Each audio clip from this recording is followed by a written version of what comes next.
Thank you very much. My name is Balint Mikola, and I'm a researcher here at the CU Democracy Institute.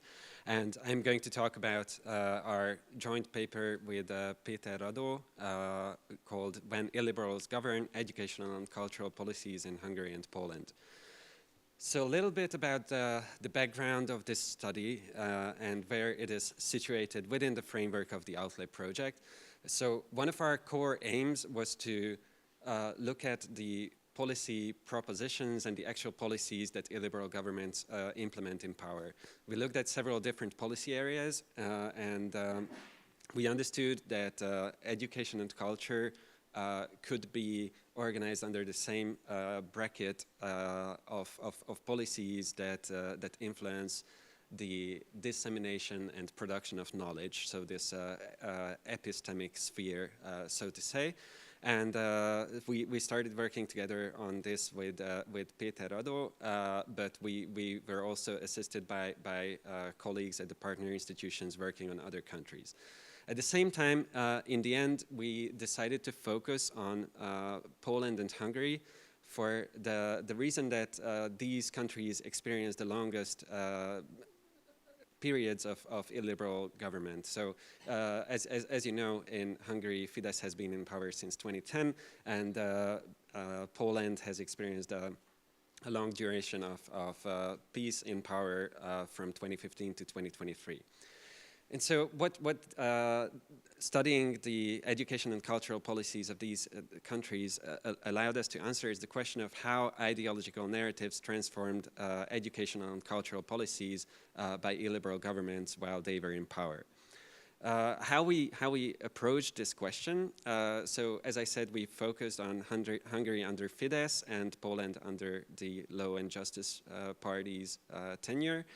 And our approach has been primarily qualitative, and we looked at several different sources of data, including party manifestos, party leader speeches, legislative documents. We conducted a series of elite interviews with experts and practitioners in both fields. And we used descriptive statistical data shared by international agencies such as the OECD and Eurostat. Before delving into the analysis, we identified a list of ideological motives that we were trying to detect in the discourse and in the actual policy output of these parties that we put under the ideological umbrella of illiberalism. So these included conservatism, nationalism, religiosity, majoritarianism, and anti-pluralism, and authoritarianism and paternalism. So we were looking for traces of these ideologies in educational and cultural policy changes. And we also made a conceptual distinction between what we refer to as overt versus hidden agendas. So by overt agendas, we meant changes in discourse or policy that were driven by either ideological or social or economic goals that were publicly represented by these parties in their program or in their discourse, whereas hidden agendas were clientelistic motives that were mainly driven by the goal of power concentration or elite replacement. And what we see so we try to make this distinction both in the field of education and in culture. And what we found, starting with educational policy changes, so in Hungary, there have been some overt changes, which included introducing a new national curriculum, and increasing the role of religious education in both in the national curriculum as well as in the allocation of resources for public education. At the same time, there have been some changes which are better described as aiming at resource reallocation and power concentration, which included extreme forms of centralization, such as the creation of the so-called Klebersberg Institution Maintenance Center, which was basically a centralized authority that oversees the functioning of public schools in the whole country, as well as the creation of a mandatory membership teachers chamber that was meant to delegitimize or replace otherwise democratic teachers' unions. In the case of Poland, we also see such open ideological motives in the curricular reforms, for instance, through the introduction of a course titled History and the Present, which was largely serving goals of historical revisionism.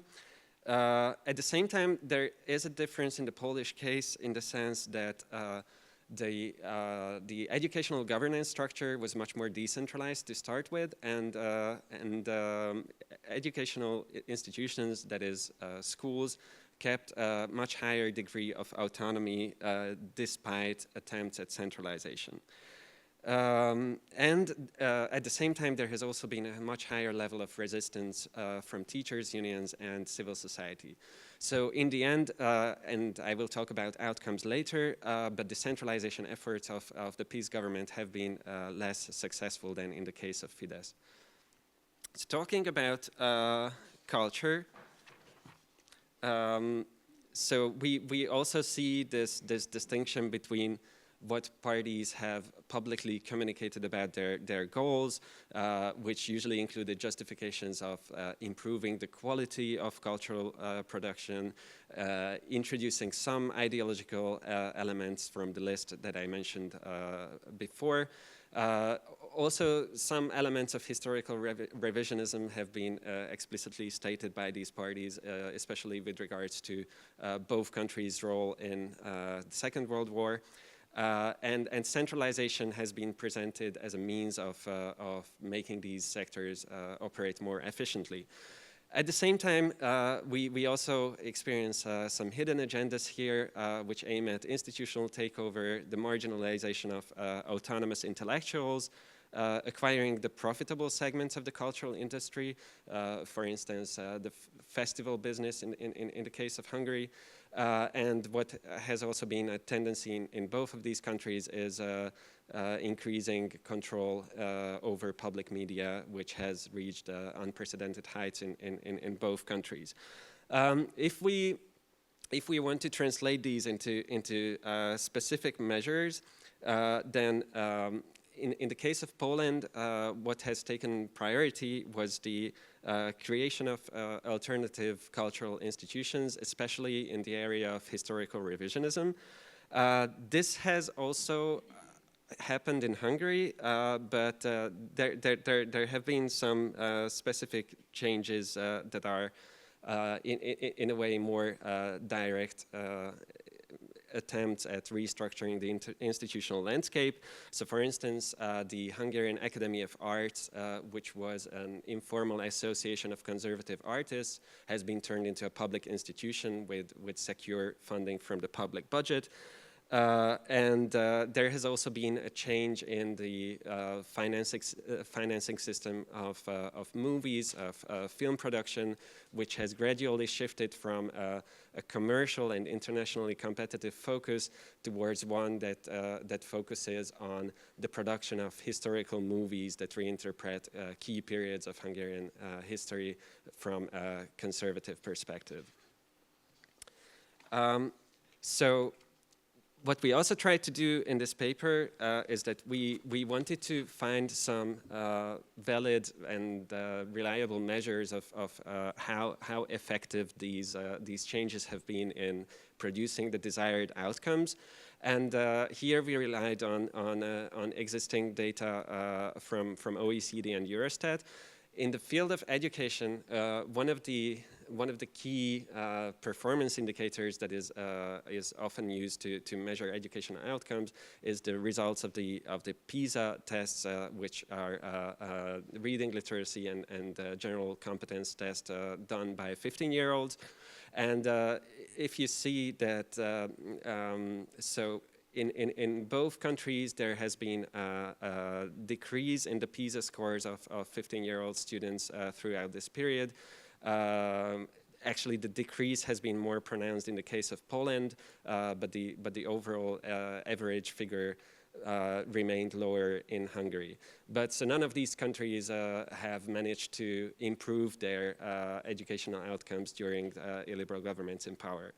In the case of culture, there are less direct measures which would approximate some sort of objective measure of performance. So here we relied on cultural spending, which has dramatically increased in both Poland and Hungary throughout this period, and has consistently remained above EU average spending levels, which is not the case with education. And the interesting thing is that this increase in cultural budget has been spent very disproportionately. So if you break down these categories, you see that in the case of Hungary, a lot of this money went to sports and recreation through this heavily politicized system of sports donations, but also another significant source of this increase is spending on public media. But when it comes to funding independent cultural institutions such as theaters or independent filmmaking or popular music or fine art, then you don't see any signs of this increase, but you rather see increasingly politicized decision-making bodies. In the remaining part of my presentation, I also wanted to introduce some more concentrated findings on the cultural policy discourse of these governments. And this is work that we've done together with Dean Schaefer, who's in the room, Piotr Zagorski, as well as Tomasz Cierhan and Jonas Zuhanek, who are unfortunately not here. And so we wanted to extend the scope of this analysis to the Visegrad 4 countries and look for patterns in cultural policy discourse that would translate to some sort of ideological cleavages. Here you see an overview of the profiles that we initially identified for the 4 countries. Okay, I hope that was not me. I didn't touch the microphone. Okay, everyone seems to have survived. Great. So what we established is that there's a twofold distinction between the illiberal cabinets of these countries, which cluster Hungary and Poland into one side, where you see more heavily ideological nationalist illiberal rhetoric in the field of culture, whereas Czechia under Babiš and Slovakia under the various Fico cabinets have adopted a more pragmatic, more technocratic approach towards discussing culture, which we described as thick ideological versus thin populist, which terminology is of course contestable, but the distinction has been verified based on text analysis that Dean conducted. Here I would like to present you some of the core results of this text analysis that we've done.